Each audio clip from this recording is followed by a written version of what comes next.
If you're an agency owner and you don't believe in the product, your agents won't believe in the product. So you have to have the mindset that you believe in the product, and there's very good reason to believe in the products.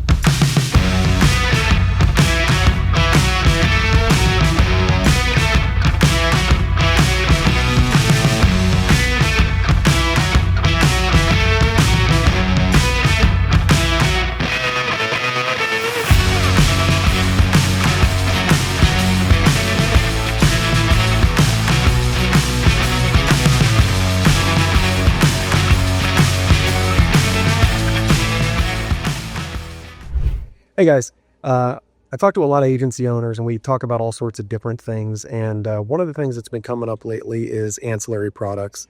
And what I've noticed is there are some agencies that absolutely are bought in on ancillary products and they sell a boatload of them. A little background on EIP. When we started off, we didn't sell any ancillary products at all for probably the first 7 or 8 years in the business. And just a few years back, we learned a lot more about ancillary products and started selling them. Started off slow, but now today, about 60% of our core policies have ancillary products attached to them. And that's huge in terms of revenue for your agency, revenue for your agents, but also the amount of people that you help. Because when it comes down to it, with an ancillary product, you are actually helping. And now, when you hear ancillary products, a lot of people are like, dental. Sure, dental. Those sell themselves, okay? If you're not selling dental, then I'm not sure what you're doing, because you should be selling dental, because I know just from my own personal experience and then all the agents in EIP, their experience, everybody's asking for dental. Even when it's built into an MA plan, or if you're just selling them a Medicare supplement and it's not built in, they're used to having dental from their employer coverage, or they want it because they've got issues. So let's, just kind of forget about dental. Let's talk more on the critical illness side, cancer, heart attack, and stroke, hospital indemnity plans. If you're an agency owner and you don't believe in the product, your agents won't believe in the product. So you have to have the mindset that you believe in the product, and there's very good reason to believe in the products. For instance, if we're talking about cancer, heart attack, and stroke, if your client is on an MA plan and you sell them a cancer, heart attack, and stroke, the obvious thing is, that's one of the big downfalls. That's one of the big issues with MA plans is they typically are covered at 20%. When it comes to chemotherapy. So we're looking at our max out of pocket. And you have to remember that max out of pocket isn't $5,000 or $6,700, because the max out of pocket resets every year. I had a client get cancer in October, and by the time they got their chemotherapy started early December, they already met their max by the end of the year. And it reset in January. This client was on a PPO. It was a $6,700 max out of pocket. And so, right there, we're talking almost $14,000 that person had to come out of pocket. They thought they were covered. They were covered. All was good. Ultimately, they got the care that they needed, but it cost them a heck of a lot of money. That's not even factoring in if that client was on a Medicare supplement plan and they wanted to maybe get a second opinion. They wanted to go to the best hospital in the country. They wanted to fly out to MD Anderson. They wanted to try something experimental. How much do hotels cost? How much plane tickets? What about if their daughter or, maybe a sibling wants to come help them out and live in their house while they're going through that hard time? One thing that people don't consider is the fact that chemotherapy is hard on the body. It reduces bone density. So you're more prone to get, breaks and break things. That's going to put you in a bad situation, not to mention if you're working. And so right there alone on a cancer, heart attack, and stroke, if you're just having the conversations with the clients and you understand the situations that people run into that are very real, then there's value. There's absolutely value there.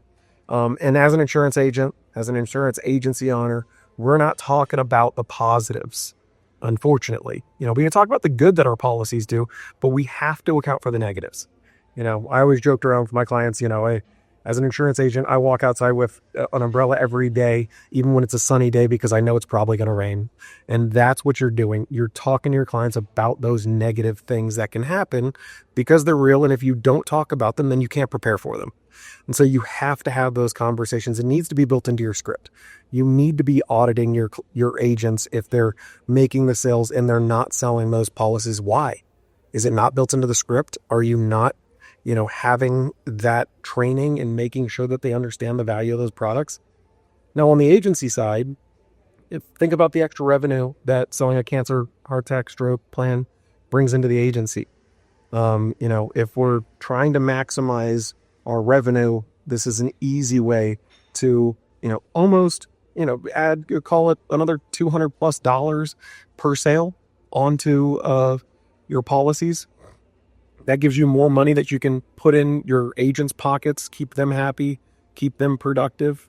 It's something you have to do. And if you're somebody that's not completely bought into the value of these ancillary products, you got to do your research. I'd love to have a conversation with you. I can tell you these personal stories from my clients. And if you talk to your agents, if you talk to your clients, you'll find out that these things are real. Hospital indemnity, it sells itself if you're selling specifically on MA.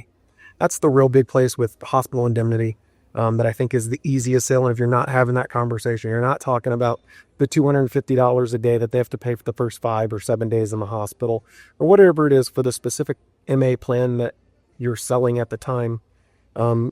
There's a gap that you can fill in. It's a huge gap. A lot of seniors, they're on fixed income. You have to remember that. You might have that money in the bank. You might be able to pull $1,500 out of the bank, and it may not hurt you that bad. But with these seniors on, Social Security, getting crushed every day when it comes to, what we dealt with over the last year with inflation, to have to come out with that extra $1,500, they might be calling their, one of their kids. They might be having to borrow that money from somebody or use a credit card, and now they're stuck with a big bill, extra stress, when they can cover that, for an extra $30-$40. They're already getting, in most cases, an MA plan that doesn't have a monthly premium. You might think that because they're getting a quote unquote free plan, that they can't afford to buy anything else. It's just not true. And so if you're having the conversation with your clients and you're doing it every time, it has to be a part of your script. You have to make it a habit. You have to make sure that your agents make it a habit.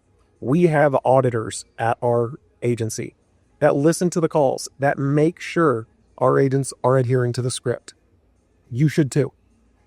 It sounds like a lot, but I'll tell you what, once your agents get bought in, once you start seeing those sales, it's gonna just absolutely change your business. If you're not doing it, please get in touch with me. Love to talk to you about the benefits of ancillary products. Make it a part of the sale, make it a part of every conversation.